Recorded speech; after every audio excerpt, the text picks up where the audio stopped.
This is a very troubling phenomenon.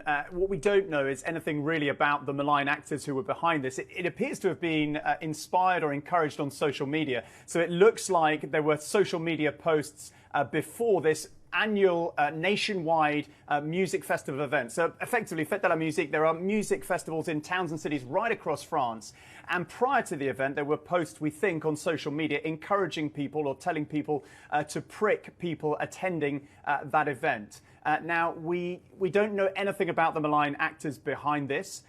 Police are investigating, and they say that during those series of music festivals right across France on Saturday, 145 people were either pricked or believed they were pricked. So, you know, because of these social media posts, people picked up on these and then warned other social media users that this was being encouraged. So you had a climate of fear or concern prior to the event itself. And police are saying that they have arrested so far 14 people in connection with these attacks. Tom, But what about the people? Were they quarantined and seeing what they were pricked or injected with, or what? Like, what is? I keep telling y'all, man, you leaving the house at your own risk these days. Victims reported feeling hot flushes, dizziness, loss of consciousness, and visible marks or bruises on their skin. So are police saying what they think was in those syringes?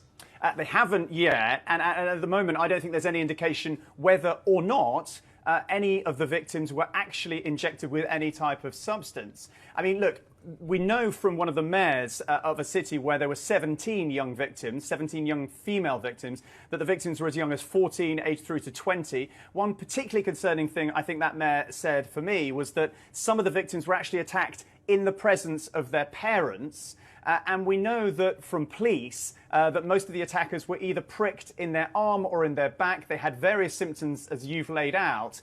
And most of those people either were treated at the scene by first responders or then reported to hospital to give urine, saliva or blood samples to try and work out whether they were pricked or not. But I think, you know, this phenomenon, it doesn't appear, I think, that physically many of the victims were badly hurt or damaged in this attack. That seems to be the indication at this stage. But what this attack, inspired by just a few messages, we think, on social media, has done is sow panic.